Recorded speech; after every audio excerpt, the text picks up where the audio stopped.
Uh,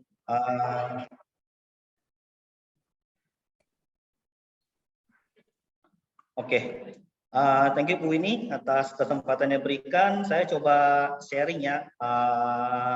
Sebenarnya belum ada ide sih waktu di WA sama Bu Winnie.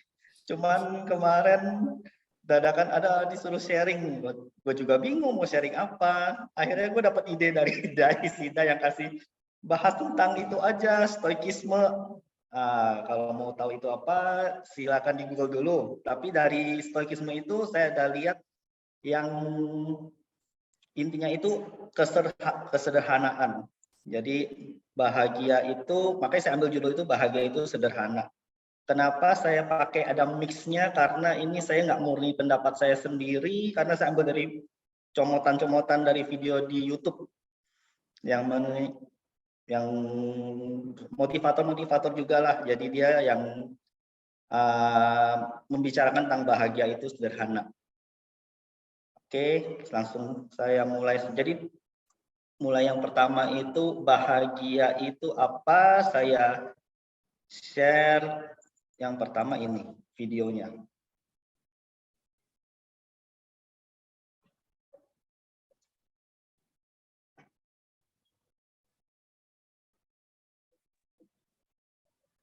Suaranya nggak ke-share.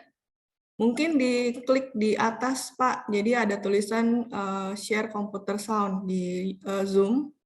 Di pojokan sebelah atas, itu ada tanda titik 3, terus habis itu ada share computer sound. Sound. Ya. Oke.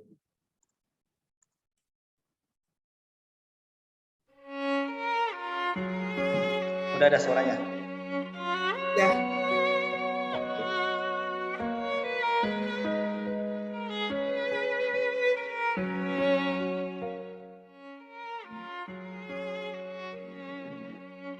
Hidup ini indah, asalkan kamu bisa menghargainya.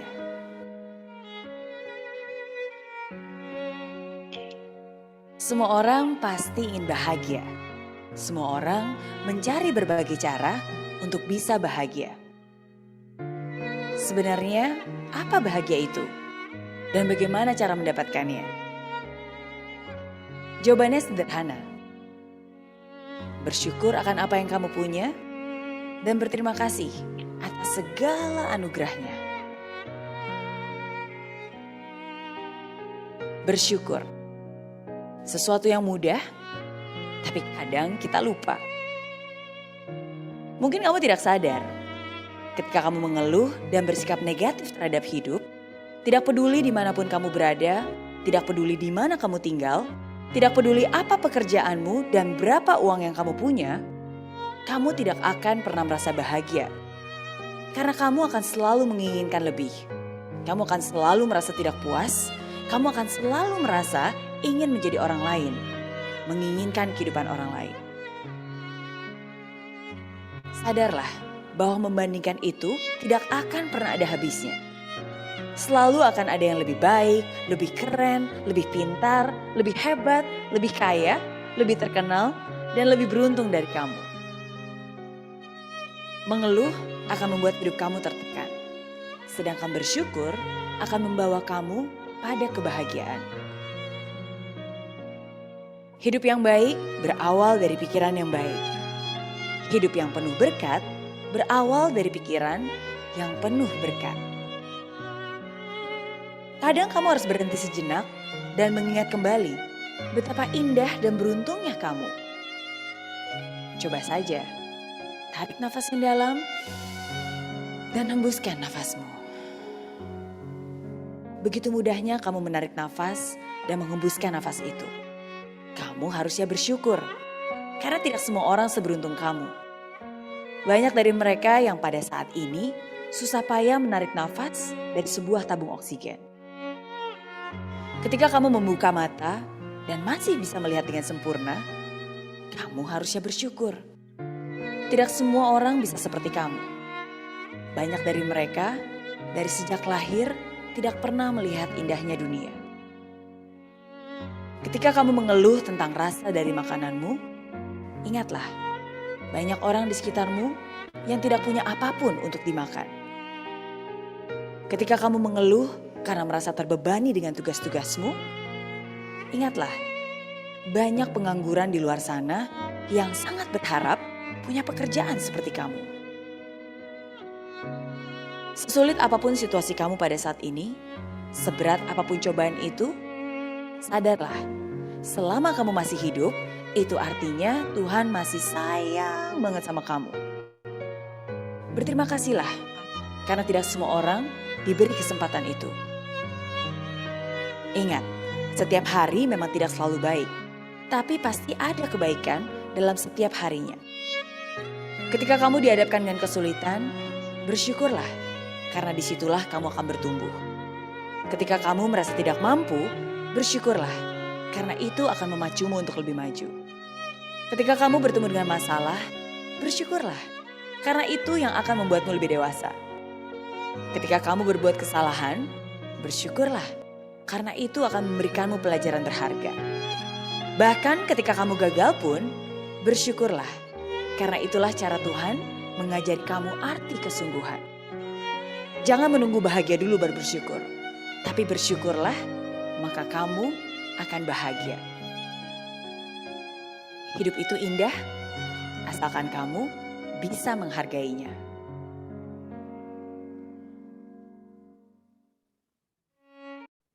Oke, demikian definisi bahagia dari Mary Riana.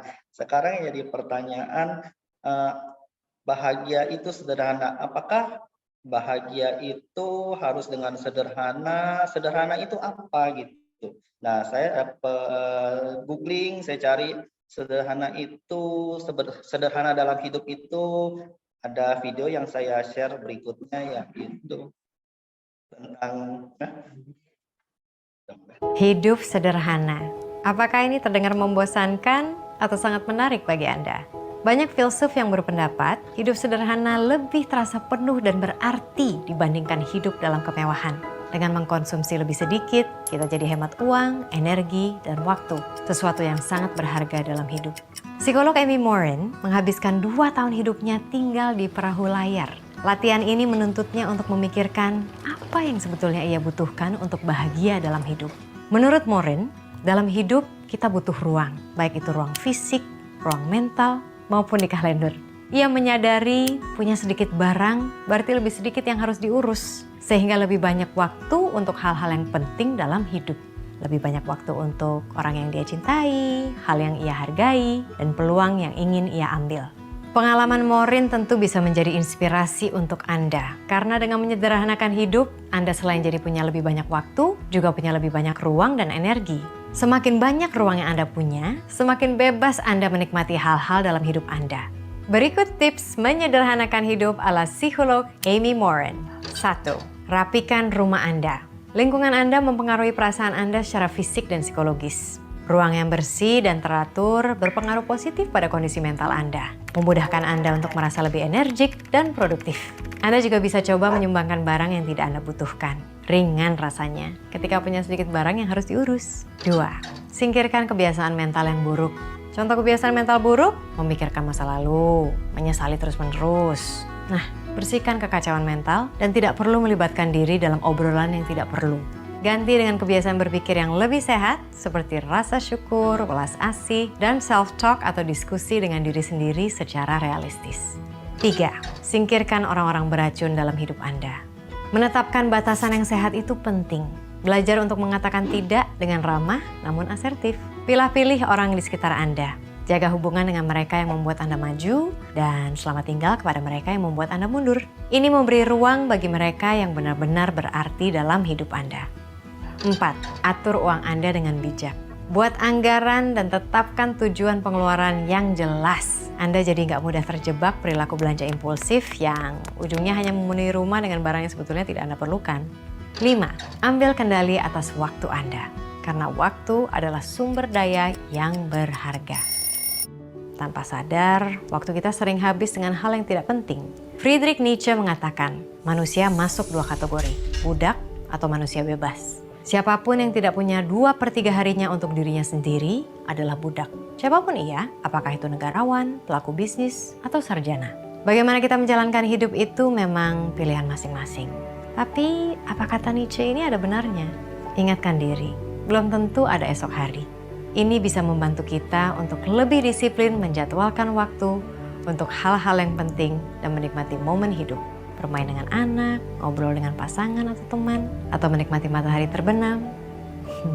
Filsuf Alain de Botton bilang, tentu menyenangkan ketika jadi seseorang yang luar biasa, bermandikan kemewahan dan ketenaran. Namun pada akhirnya, pencapaian seseorang terbesar mungkin adalah menjadi orang yang waras dan bajik demi hidup yang lebih panjang dan damai. Memang betul, ada kebahagiaan dalam kesederhanaan. Saya percaya itu. Bagaimana dengan Anda? Oke, sederhana. Kemudian dalam pikiran saya, sederhana itu seperti apa? Apakah berhubungan dengan uang berapa? Gimana? Apakah bahagia itu butuh uang berapa? Kemudian saya searching, saya dapatnya seperti Oke ini. guys, berapa banyak uang sih yang kita butuh untuk bahagia? How much is enough? Sebenarnya gue tahu ini tuh topik yang bener-bener kontroversial. Ada yang bilang uang nggak bisa membeli kebahagiaan. Ada yang bilang, tapi mana ada orang miskin bahagia? Ini tuh selalu ada perdebatan dan di sini ada 3 angle yang mau coba gue bahas. Yang pertama, membahas kebutuhan. Kalau di sebagai manusia itu kita punya kebutuhan primer, sekunder, dan tersier. Yang pasti kalau misalnya kita nggak bisa fill kebutuhan primer, hidup kita akan susah. Mau untuk makan, tinggal, tidur. Sebenarnya yang paling umum di sini kita konklusin susah bahagia. Kalau kita nggak bisa makan, ya kita susah bahagia. Itu sebenarnya paling simple kan ya. Dan menurut statistik dari BPS, pendapatan di atas 7,2 juta rupiah itu yang paling bahagia. Kalau dari sana sebenarnya bisa nggak sih dikonklusin kalau yang pendapatan di bawah 7,2 juta itu kurang bahagia. Dan itu sebenarnya angle satu yang kita bakal bahas lebih detail nanti, yaitu dari aspek kebutuhan. Apakah kebutuhan kita terpenuhi? Aspek kedua itu survei dari Matthew Killingsworth. Dia bilang kebahagiaan orang itu kalau pendapatannya growing. Mau itu per bulan, mau itu per 6 bulan.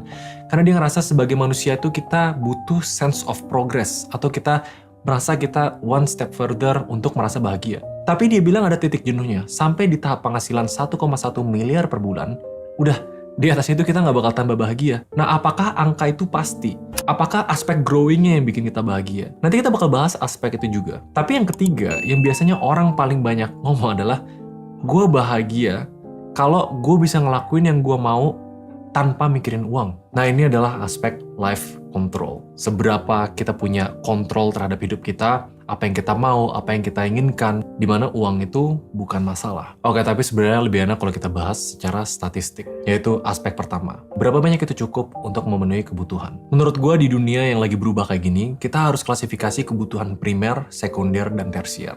Primer itu definitely yang kita harus fill, yaitu sandang, pangan, papan, kita perlu bisa tinggal, kita perlu bisa makan. Itu adalah suatu kewajiban untuk bisa bahagia, kalau menurut gue pribadi. Tapi di zaman sekarang kita harus bisa ngisi kebutuhan sekunder, yaitu pendidikan dan akses ke informasi. Kita tinggal di zaman berbeda dibanding zaman dulu. Kalau menurut gue pribadi, untuk benar-benar bisa punya opsi untuk bahagia, harus mulai keisi di kebutuhan sekunder ini. Baru kebutuhan tersier yang kayak luxury, punya barang mewah, itu belum tentu diperlukan untuk bahagia. Tapi berapa sih yang dibutuhin untuk kebutuhan primer dan sekunder? Kita balik lagi ke statistik dari BPS ya. Rata-rata biaya hidup nasional itu 5,5 juta rupiah per bulan. Padahal GDP per kapita di Indonesia tahun 2020 nge-summarize ke pendapatan 4,6 juta rupiah per bulan. Kalau misal pakai teori yang tadi, yang penting kebutuhan terpenuhi secara individual, primer dan sekunder, harusnya orang gaji UMR bisa bahagia. Harusnya rata-rata orang Indonesia pada umumnya, berdasarkan data, itu bisa bahagia semua. Sebelum kita bahas topik selanjutnya, feel free untuk beropini apakah menurut kalian dari aspek pertama ini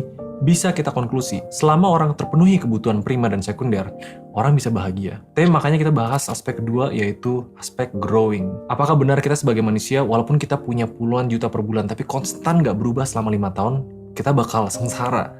Kita butuh sense of progress. Dan itu sebenarnya yang coba dicetuskan di idenya. Ada yang bilang kebahagiaan itu fleeting. Kita bisa bahagia sekarang, tapi di kondisi yang sama, kita jiplak tahun depan, kita belum tentu bahagia. Karena kita butuh perubahan, kita butuh progress. Jadi apa itu lebih realistis? Cukup itu nggak ada angka pastinya. Selama kita grow setiap tahun, setiap bulan. Kalau sampai di topik ini, secara gue pribadi, gue ngerasa lebih relate. Karena gue pernah gaji diri gue sendiri 3 juta per bulan, di saat pengeluaran gue tuh hampir 2,8 sampai 2,9. Tapi gue ingat banget, di saat itu gue happy.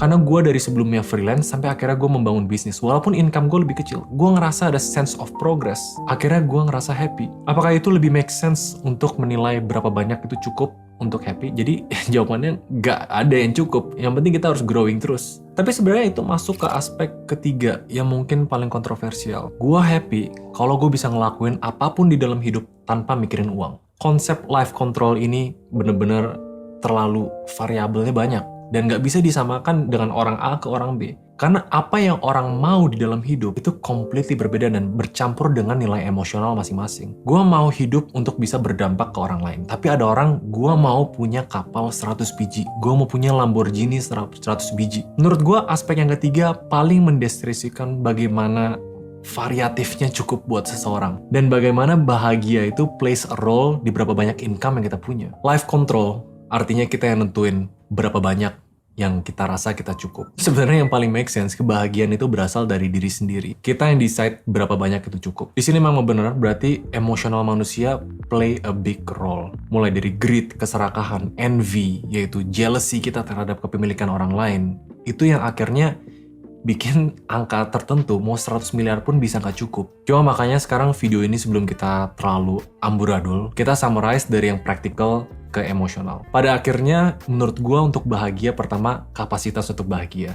Kebutuhan primer dan sekunder harus bisa terpenuhi. Jadi di sana ada minimum income atau angka yang kita bisa kejar untuk masuk ke status bisa bahagia. Terus yang kedua, walaupun kita sudah mencapai itu, kita sebagai manusia memang punya tendensi untuk nggak pernah bisa puas. Tapi puas itu harus kita channel dalam bentuk growth. Apakah kita growing setiap tahunnya? Apakah itu dalam bentuk pendapatan atau even achievement lainnya? Walaupun pendapatan kita nggak naik, kita growing dalam bentuk misalnya kita lebih banyak charity, kita lebih banyak membantu orang. Itu bisa kontribut ke cukup dalam kebahagiaan. Lalu yang terakhir yang paling penting adalah life control. Seberapa banyak kontrol yang kalian mau punya di dalam hidup? Yang paling realistis adalah seperti di video gue sebelumnya, benar-benar tentuin apa yang kita mau untuk diri kita sendiri. Bukan terinfluence atau orang lain, bukan dari envy, bukan dari jealousy, bukan dari membandingkan. Karena itu nggak ada habisnya dan nggak bakal ada cukupnya. Jadi, makin bingung nggak berapa banyak itu cukup untuk bahagia? Jujur karena ini kontroversi banget, nggak ada konklusi angka pasti, nggak ada konklusi kebutuhan, nggak ada konklusi growth berapa banyak.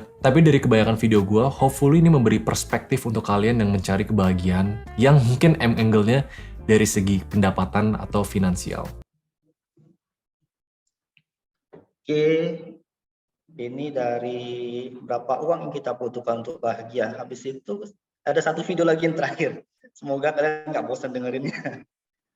Yang ini tips untuk atur uang ala Raditya Dika ini boleh juga didengar, cuman sebagai guideline kita aja nih lumayan bagus sih menurut saya. Halo semuanya, jadi minggu lalu gue diundang ke sebuah perusahaan telekomunikasi untuk ngomongin tentang hidup minimalis dan hubungannya dengan produktivitas karyawan. Gue diundang ke sana mungkin karena gue sempat bikin video soal minimalism dan gue sekarang sedang melakukan hidup minimalis dalam semua aspek kehidupan gue. Jadi gue diundang ke sana. Nah, cuman yang menarik adalah ketika di backstage sebelum gue ngobrol di panggung, gue sempat ngobrol-ngobrol sama beberapa orang. Dan kebanyakan dari mereka justru bertanya soal aspek finansialnya. Jadi hubungan soal ngatur duit dengan minimalism dan gimana gue bisa ngatur duit sampai sekarang. Karena beberapa dari mereka juga ngelihat kayaknya hidup gue biasa-biasa aja, tapi kok tiba-tiba renovasi rumah. Kayaknya hidup gue biasa-biasa aja, tapi kok tiba-tiba punya mobil ini, punya itu gitu. Akhirnya gue dalam obrolan itu gue sempat sharing dikit soal gimana cara ngatur duit dan gimana perspektif gue atau sikap gue terhadap duit gitu. Dan gue mau sharing semua itu hari ini ke kalian semua. Jadi ini adalah 15 tips ngatur duit ala Raditya Dika. Yang pertama adalah beli barang buat diri sendiri, bukan untuk orang lain. Jadi kebanyakan gue ngeliat ya, terutama setelah ada sosial media ini, Orang-orang itu beli barang untuk orang lain karena dia pengen orang lain itu impress sama dia. Dia pengen beli barang terus difoto buat dipamerin di sosial media. Atau gue punya lingkup pertemanan di mana teman-teman itu pada ngobrolin soal motor gede gitu. Terus ada satu temen masuk ke sana ngobrol, dia nggak punya motor, akhirnya malah diledek-ledekin. Beberapa minggu kemudian dia beli motor gitu. Dan abis itu dia menyesal. Beberapa bulan kemudian motornya dijual, tapi pasti udah rugi gitu kan. Jadi yang penting adalah itu, beli barang untuk diri sendiri, jangan orang lain. Kalau lu beli barang untuk orang lain kagum sama lu, untuk orang lain bisa lebih dalam tanda kutip respect sama lu, untuk orang lain jadi hormat sama lo, itu adalah menurut gue adalah cara yang salah untuk membeli sebuah barang. Beli barang karena lu happy, karena lo butuh, karena lu memang lo memang jauh lebih happy kalau punya barang tersebut gitu, untuk diri lo sendiri, bukan untuk orang lain. Ini yang membuat orang jadi banyak yang boros adalah karena kadang keputusan mereka untuk membeli barang tuh ya karena orang lain aja, bukan karena memang dia benar-benar butuh sama barang tersebut. Tapi ini bukan berarti lo nggak bisa beli barang yang mewah atau yang mahal. Banyak orang yang bilang minimalisme itu berarti adalah lu nggak punya barang mewah dong, atau rumah lu nggak gede-gede amat dong, atau hal-hal yang lain gitu yang berkenaan dengan barang mahal atau barang mewah. Nah, buat gua minimalisme itu adalah persoalan barang yang lo punya itu yang memberikan maksimum value, maksimum nilai atau maksimum kebahagiaan buat diri lo. Jadi kalau memang lo jauh lebih happy karena punya barang yang berkualitas, atau lo punya rumah yang semua ruangannya terpakai dengan baik, maka sah-sah aja lo untuk punya barang tersebut. Jadi bukan berarti lo nggak bisa gitu untuk punya barang yang berkualitas atau barang yang mewah, tapi pastikan lo membeli itu karena itu memberikan nilai buat diri lo, itu memberikan value buat diri lo, bukan buat orang lain, bukan untuk pamer-pamer atau yang lainnya. Oke, yang kedua, tips ngatur duit ala Raditya Dika yang kedua adalah harus tahu bahwa waktu adalah teman terbaik untuk investasi. Jadi kalau lu bayangin ya, misalnya lu punya duit 10 juta, terus lu taruh di bank. Katakanlah deposito lah gitu. Tahun depannya dengan 5% ya 10,5 juta. Tapi tahun depannya lagi yang 5% itu bukan dari 10 juta yang awal, tapi dari 10,5 yang dari tahun sebelumnya. Ini berarti adalah semakin lama lo berinvestasi, maka akan semakin besar hasil akhirnya. Gua pribadi kebetulan karena gua kuliahnya finance, ya gua kuliah keuangan di Universitas Adelaide University. Gua tahu soal investasi dan gue tahu waktu adalah teman terbaik untuk compound interest, istilahnya itu compound interest. Sehingga royalti pertama gue yang gue terima di tahun 2005 atas buku Kambing Jantan, setelah gue pakai buat traktir keluarga, sisanya langsung gue tabung untuk dana pensiun. Itu umur gue baru 25 tahun. Dan uang royaltinya itu ngebantu gue banget sampai sekarang kalau gue ngintip lagi ya gue udah bisa pensiun. Ya bukan karena duit royalti itu juga, tapi dengan uang-uang lain yang gue taruh di sana gitu. Jadi penting banget untuk tahu mulai sejak dini untuk berinvestasi. Yang ketiga, ini sebenarnya gampang banget ya. Ngatur duit itu cuman persoalan uang keluar harus lebih sedikit daripada uang masuk. Sebenarnya segampang itu. Ini berarti caranya ada dua, lu ningkatin uang masuk atau lu menekan uang keluar. Itu yang orang-orang harus punya mindset bahwa yang penting hubungan keuangan pribadi yang sehat adalah untuk tahu bahwa uang masuk harus lebih besar daripada uang keluar.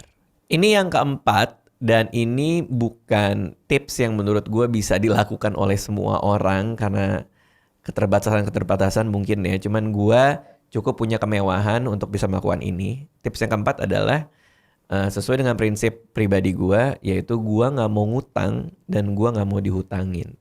Jadi ini benar-benar jadi prinsip yang gue jaga banget dari mulai gue awal kerja sampai sekarang. ketika gua waktu itu mau beli mobil, yang gua pikirin adalah mobil mana, udah nggak usah terlalu mahal, yang penting gua bisa beli tanpa ngutang. Kalaupun tidak mampu, berarti yang gue bisa lakukan adalah untuk kerja sebanyak-banyaknya, nabung lagi, investasi lagi untuk ngejar mobil yang gue pengen. Jadi nggak usah terlalu mewah, nggak usah terlalu mahal. Yang penting gue punya uang yang tidak usah gue dapatkan dengan cara berhutang. Pun sebaliknya, gue nggak mau ngutangin orang. Jadi kalau misalnya temen SMA gue datang waktu itu, dia minta minjem duit, yang gue lakukan malah justru nanya, lo bisa ngapain buat gue kasih kerjaan aja mau nggak gitu, supaya nggak usah jadi utang gitu. Jadi gue bisa kasih duitnya, lo ngasih gue value, abis itu udah selesai, gue tidak akan minta duitnya lagi. Karena orang utang ke kita itu itu akan jadi tanggungannya dia. Banyak pertemanan rusak juga gara-gara utang dan uang. Jadi setiap kali ada orang mau ngutang, biasanya gue malah nanya, gimana lo kalau lo ngasih gue value yang lain aja, nanti gue akan kasih duit, kita nggak usah ada utang-utangan gitu. Tapi kalau misalnya ternyata tidak ada, ya tidak jadi utang juga nggak ada masalah kalau dia pun nggak mau gitu ya misalnya. Oke, jadi itu prinsip pribadi gue. Kalaupun lu mau ngutang, menurut gue mendingan lu berhutang untuk aset yang bertumbuh. Misalnya rumah. Jadi rumah itu salah satu aset yang menurut gue bisa aja lo utangin gitu. Kalaupun gue ternyata nggak punya duitnya, gue punya keterbatasan, gue masih mau kompromi untuk berhutang demi rumah gitu misalnya. Tapi lagi-lagi jangan yang terlalu mahal, supaya ya rumahnya juga udah ngutang, masa beban per bulannya jadi banyak. Hindari berhutang untuk mobil. Menurut gue mobil itu adalah aset yang terus depresiasi tiap tahun. Jadi tiap tahun tuh nilainya turun. Jadi ngapain lo berhutang atas sesuatu yang nilainya turun? Kalau rumah lo berhutang atas sesuatu yang nilainya bertambah. Jadi menurut gue masih bisa dikompromikan. Tapi kalau bisa ya jangan ngutang. Kartu kredit, kalau gue menggunakan kartu kredit sehari-hari itu biasanya gue langsung bayar full 100% tagihannya per bulan. Gue paling lumayan sering lah gue pakai kartu kredit itu karena supaya gue bisa ngecek pengeluaran gue apa aja, kan tiap bulan kan dapat statementnya tuh. Jadi gampang lah buat gue untuk ngecek pengeluaran gue. Tapi tiap bulan langsung gue bayar 100%. Jadi jangan pernah sampai terjebak sama utang kartu kredit. Oke, yang keenam ya, tipsnya masih ada hubungannya sama kartu kredit dan perkartu-kartuan lainnya. Yaitu kalau emang lu bisa, ini yang gue lakukan pada awal-awal karir gue pas gue masih ngantor dan lain-lain. Kalau bisa bayar sesuatu itu cash. Jadi jangan debit ataupun jangan pakai kartu kredit walaupun lo bayarnya 100% tiap bulan. Kenapa? Karena ada penelitian yang bilang rasa sakit yang ditimbulkan dengan membayar barang melalui duit cash itu lebih tinggi daripada cuma pakai kartu. Jadi lo kalau misalnya beli barang harga 2 juta, handphone baru, pakai debit card, gesek terus pulang gitu misalnya. Akan lebih beda gitu dibanding lo ngeluarin duit 2 juta ya, fisiknya ada di tangan lo terus lo keluarin tuh sakitnya beda, lo mungkin lebih gak rela gitu untuk ngeluarinnya. Jadi itu tipsnya, usahakan bayar sesuatu cash gitu ya. Kecuali kalau lo punya fungsi-fungsi yang lain kayak gue kartu kredit ya untuk ngecek pengeluaran gue, ya itu mungkin beda soal. Tapi kalau bisa cash itu akan lebih sakit rasanya dibandingkan lo bayar pakai kartu ataupun kalaupun lo transfer. Tips berikutnya lagi adalah fokus ke penghasilan juga. Jadi kadang kalau misalnya kita lihat tips-tips personal finance atau keuangan pribadi, cara ngatur duit, kebanyakan dari mereka adalah gimana kita diajarin supaya berhemat. Tapi jarang yang ada membicarakan soal menambah penghasilan. Karena tadi rumus personal finance yang sehat itu dan paling mudah adalah uang keluar harus lebih sedikit daripada uang masuk.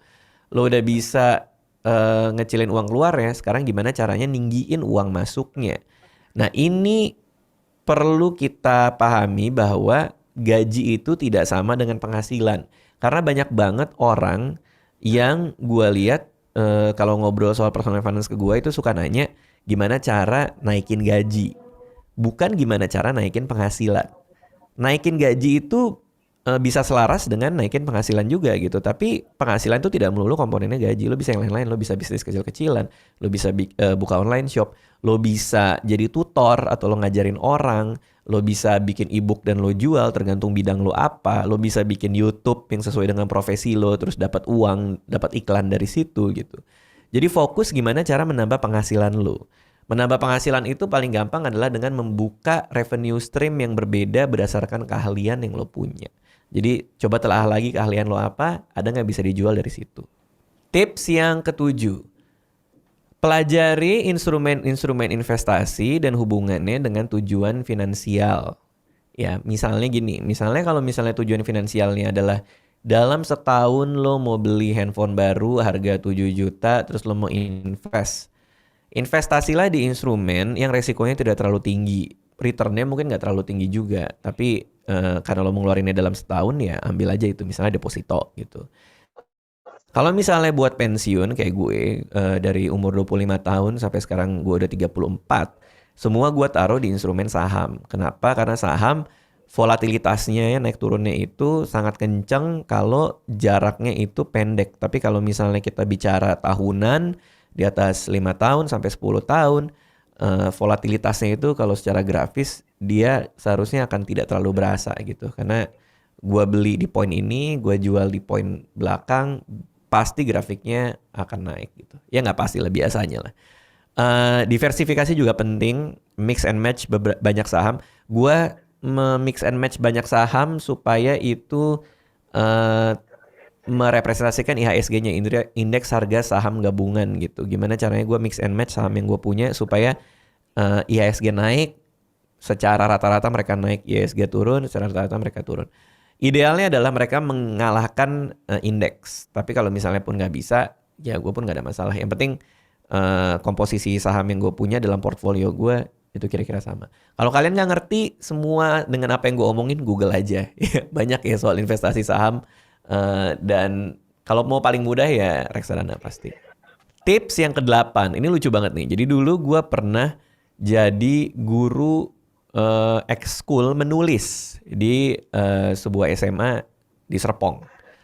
Di sana ada salah satu murid yang nulis surat ke gue. Kak, aku baca bukunya apa segala macam gitu. Tapi dia mengakhiri surat itu dengan satu kalimat yang lucu banget. Gue nggak tahu kenapa ditulis ini. Dia bilang, ingat ya kak, banyak penghasilan bukan berarti pengeluaran juga makin banyak. Nah gue nggak tahu ya, maksudnya gue nggak kenal banget sama dia. Dia nulis surat ke gue kayak gitu, terus di belakangnya ada tulisan itu. Makanya gue inget sampai sekarang. Tapi itu tips gue berikutnya. Banyak penghasilan bukan berarti banyak pengeluaran. Ini terjadi sama banyak temen gue, terutama yang di dunia entertainment ya. Mereka masih muda, mereka kaget ngelihat duit segini banyak. Yang terjadi adalah pengeluarannya justru makin banyak. Karena mungkin menurut mereka duit bisa dicari lagi, atau kaget gitu ngeliat, wah duit segini banyak nih, gue beliin apa ya selama ini, apa yang gue pengen gitu. Tapi itu yang gue selalu coba hindari pas gue masih muda. Itulah kenapa tabungan pensiun gue bisa tercapai saat ini adalah karena gue menahan diri. Banyaknya penghasilan gue, justru pengeluaran gue ya segitu-segitu aja gitu. Paling naik dikit aja, kayak gue beli rumah, perawatan rumah dan lain-lain gitu. Tapi nggak gue habiskan untuk hal-hal yang sangat-sangat bombastis gitu. Karena buat gue penghasilan naik berarti kemungkinan buat berinvestasi juga naik. Jadi penghasilan naik itu mendingan diterjemahkan menjadi, oh gue bisa invest lebih banyak ketimbang, oh gue bisa foya-foya lebih banyak. Tips berikutnya adalah punya budget. Gue pribadi dulu nggak punya budget yang secara mendetail pengeluaran gue apa. Setelah menikah, Anissa yang bikinin semuanya. Jadi gue akhirnya ngeliat gitu, oh sekarang ternyata pengeluarannya per bulan segini. Nah, cuman yang gue lakukan dulu adalah budgetnya inilah budget investasi. Jadi gue selalu mengalokasikan minimal 10% dari penghasilan gue untuk investasi. Sebelumnya gue bilang dengan penghasilan lebih banyak, investasi makin banyak. Gue bahkan pernah sampai pada suatu masa di mana investasi gue itu 70% dari penghasilan gue.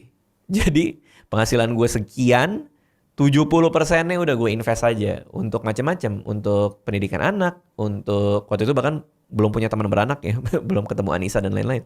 70%-nya udah gue taruh buat pendidikan anak, untuk buat pensiun, untuk ganti mobil 5 tahun ke depan, dan lain-lain.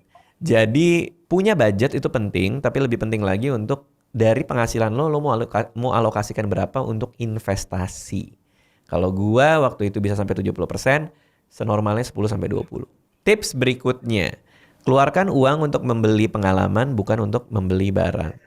Ada riset yang gua baca bahwa dengan membeli pengalaman, kebahagiaan lo dapat akan lebih banyak ketimbang membeli barang. Misalnya, lo berlibur, atau kayak gue sering banget makan sama adik-adik gue, sama keluarga gue ngeluarin duit untuk membeli pengalaman makan bersama keluarga gitu.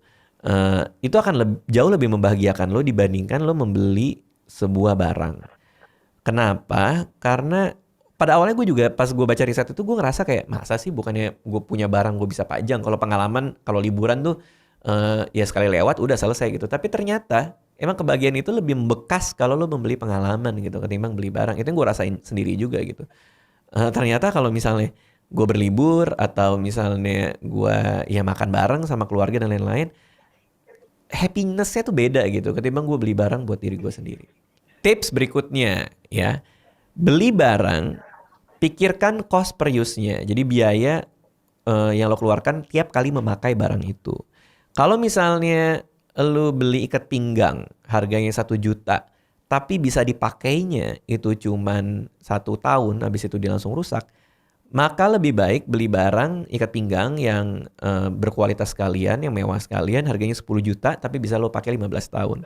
Itu adalah keputusan-keputusan gue ketika gue membeli barang yang mewah atau berkualitas. Gue mikirin dulu, kira-kira kalau beli barang ini bisa dipakai sampai kapan.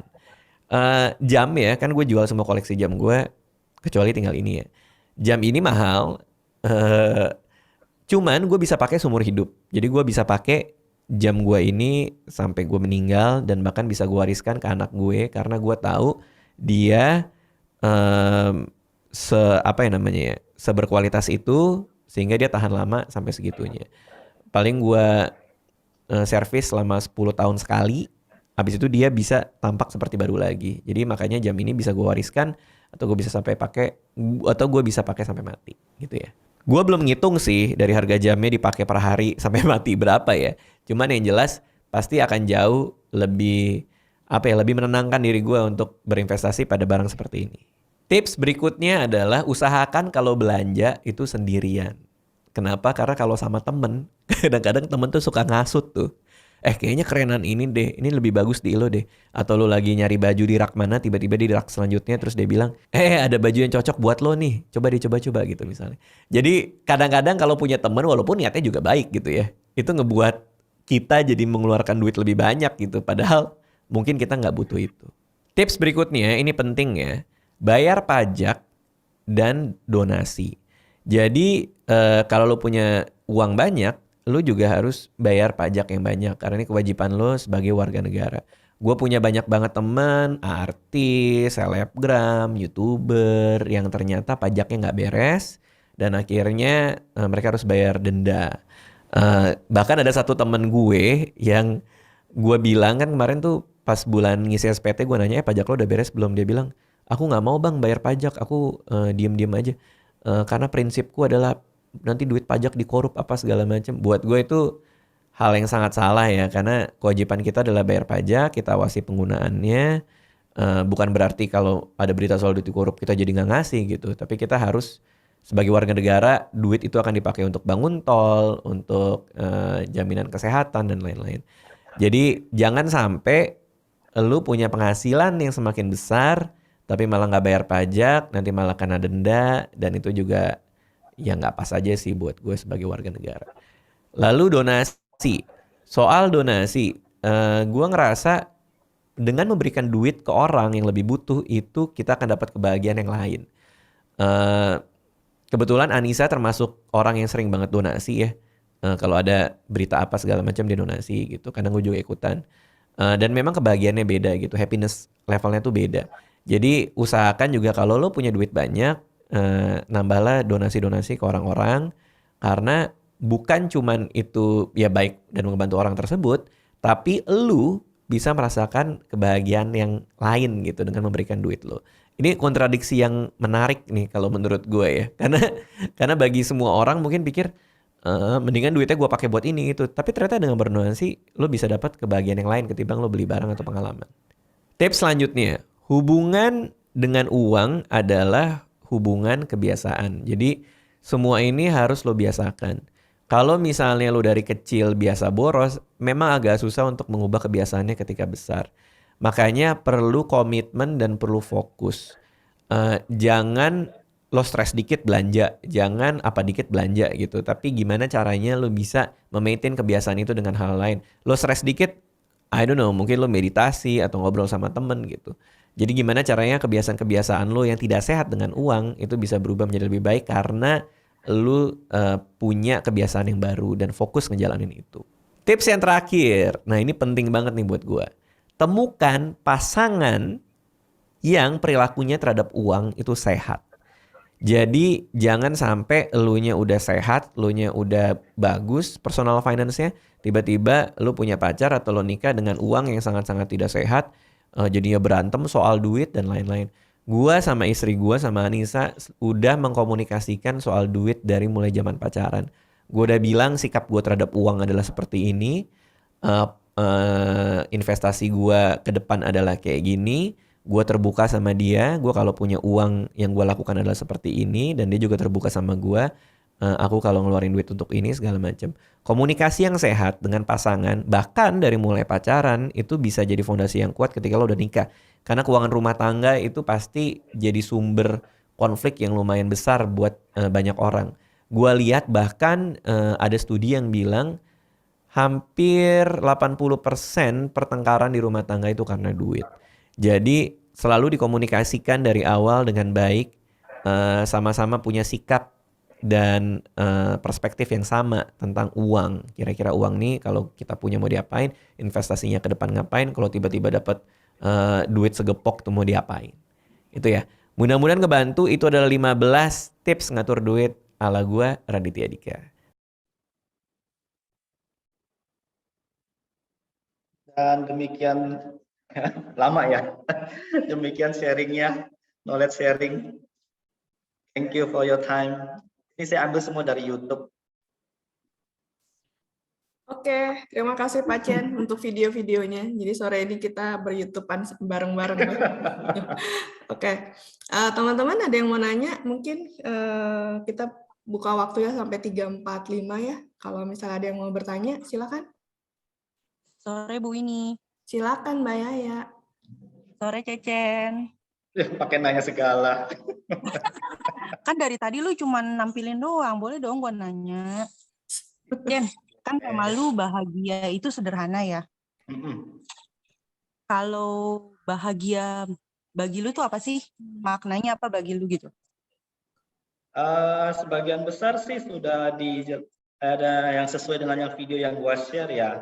Jadi bahagia itu nggak perlu mewah menurut gua sih. Jadi mendingan kita sederhana aja, bukan karena kita emang orangnya gimana ya, tapi kan lebih sederhana kayak lebih mewah, lebih bahagia gitu dengan keluarga, pergi bareng keluarga. Kebanyakan yang saya ambil di sini itu mirip sih dengan yang saya alami gitu, yang gua alamin gitu lah.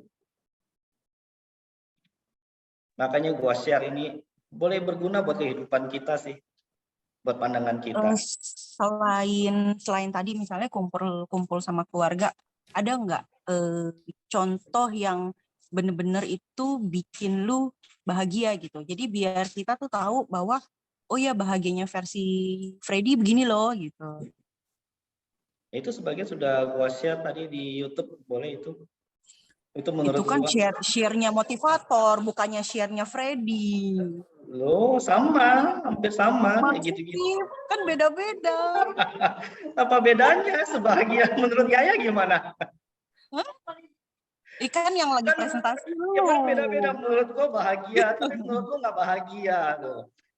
Iya makanya kan contoh realnya jadi gitu kan. lebih ke pribadi masing-masing sih menurut gua ya.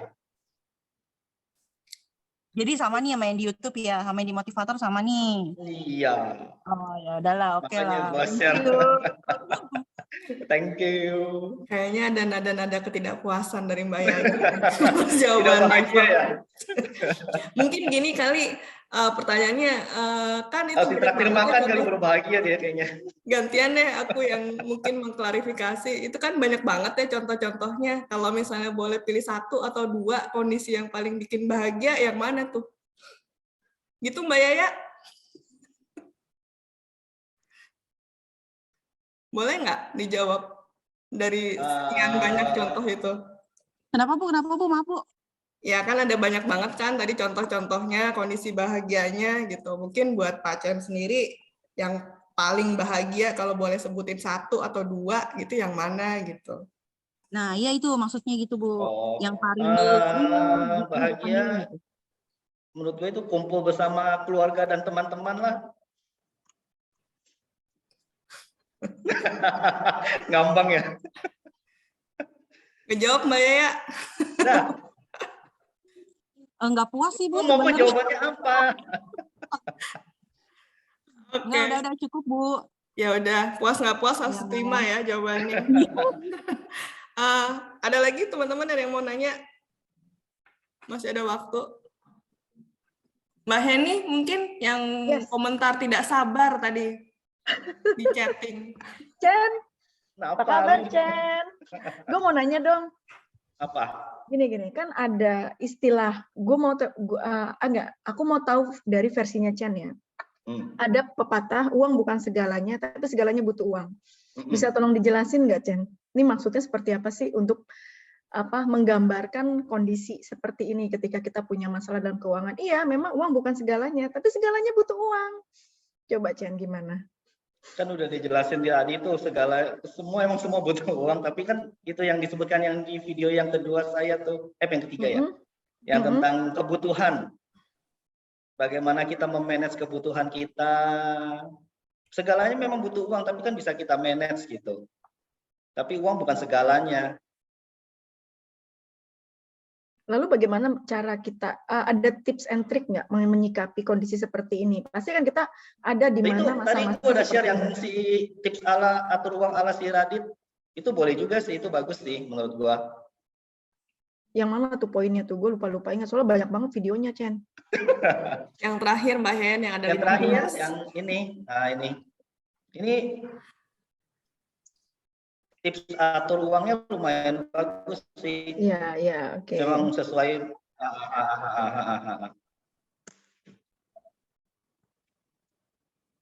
Jadi kalau menurut pendapat lu gimana nih? Boleh dijadikan acuan buat hidup kita gitu.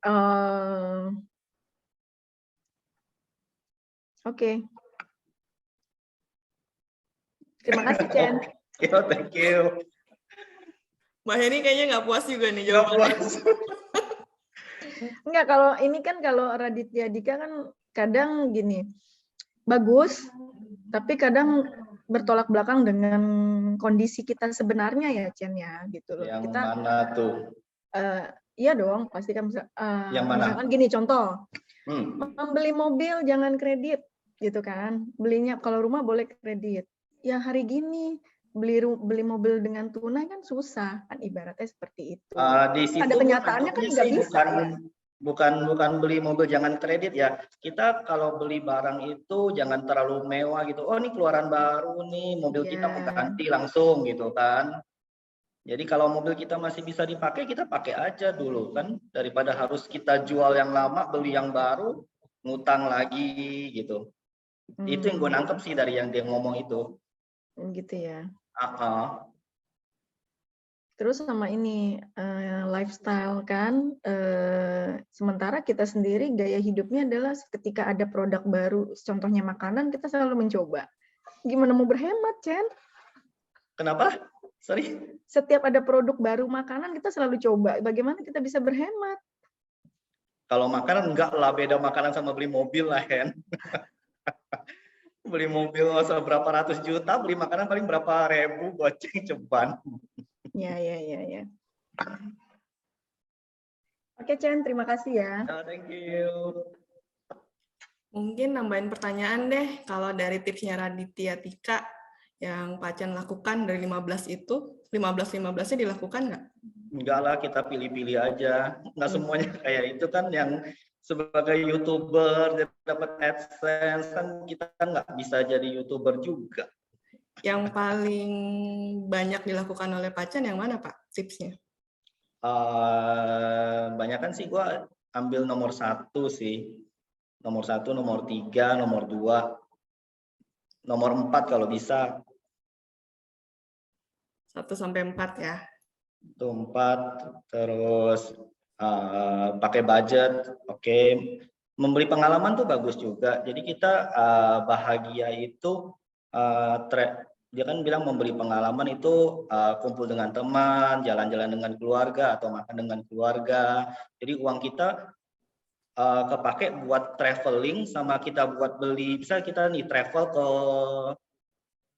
mana, ke Bandung lah, ke Bandung habis berapa? Habis 5 juta sama keluarga. Terus daripada kita beli handphone 5 juta juga, tapi lebih bahagia kita jalan-jalan sama keluarga ke Bandung habis 5 juta kan daripada kita beli handphone 5 juta cuma kita pegang gitu loh gitu. Yang kita ganti handphone 5 juta gitu. Oke. Teman-teman ada yang mau komentar lagi? Ada yang mau bertanya? Silakan loh. Battery low nih laptopnya. Bentar lagi mati. Udah baterainya udah mau habis ya? Iya. Oke, ada yang saya hitung 1 ya. 1, 2. Mau dong. Oh, ada yang mau nanya. Silakan Pak Arman. Jangan Pak nanya di ujung, Pak. Silakan Pak. Tanya dong, Chen. Gue nggak bisa jawab. Enggak, Chen. Tanya gampang kok, Chen. Jadi kalau misalkan kita hemat, apa sih gini? Jadi yang penting pengalaman atau yang penting punya uang tunai yang banyak kan? Bapak kalau saya dengar kan orang dalam kehidupan itu ada 3 prioritas gitu. Pertama harus punya duit karena itu menyangkut namanya likuiditas. Kemudian juga ada lagi 1 harus punya namanya coverage. Kalau misalkan terjadi bencana atau terjadi sesuatu, kita punya duit. Nah, kalau misalkan yang ketiga, setelah punya duit 2 itu cukup, mulailah. Oh, warisan buat anak saya apa nih? Nanti akan datang warisannya gimana? Gitu. Intinya seperti itu. Nah, kalau kita banyak jalan-jalan, gimana caranya supaya bisa membentuk itu, kan? Jadi warisannya hanya memori gitu, kan? Tuh kan gue nggak bisa jawab. Sebenarnya ya, saya jalan-jalannya jangan yang mahal-mahal lah, yang murah-murah aja dalam kota. Biar duitnya nggak habis, nggak boncos. Saya cuma nyambung happy punya sih. Jadi kan yang penting happy yang murah punya lah. Jangan yang mahal-mahal, sederhana. Bapak yang sekarang terjadi kan generasi kita kan generasi di bawah kita, di bawah saya kan. Kita kan paling takut sama namanya satu istilah FOMO kan. Orang lain udah pergi ke Asta, gue belum pergi ke Asta nih, jadi gue pergi dah ke Asta. Istilahnya sih seperti itu. Tapi kalau gitu gimana, Chen? Boleh nggak, Chen? Ya kayak nomor 1 aja. Jadi kita beli barang yang kita butuhkan aja. Selama itu barang yang belum rusak ya kita nggak usah ganti, biarin aja gitu. Kecuali yang udah rusak ya terpaksa beli gitu. Bener nih. Yang pertama dapat iPhone 5 kamu. Itu kan masih muda. Sekarang udah enggak. Udah, terima kasih Bu Lili. Thanks Bu Lili. Makasih Pak Arman. Jadi mungkin pertanyaan terakhir dari saya deh. Jadi kalau suruh milih punya duit atau experience, sama sih kayak pertanyaan Pak Arman. Pak Acen milih yang mana Pak? Experience atau punya duit Pak? Experience sih sekarang. Kalau dulu sih pengen yang baru gitu. Kalau sekarang kan mendingan experience deh. Oh, oke. Sekarang mending experience pada barang ya. Iya. Oke.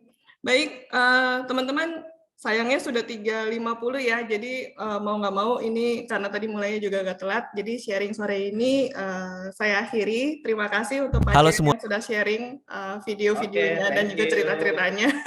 Kita upload ya semuanya untuk Pak Cen. Terima kasih semuanya. Thank you semuanya. Ya, nanti kalau ada yang masih mau join nanti jam 4 ada lagi dari FMT.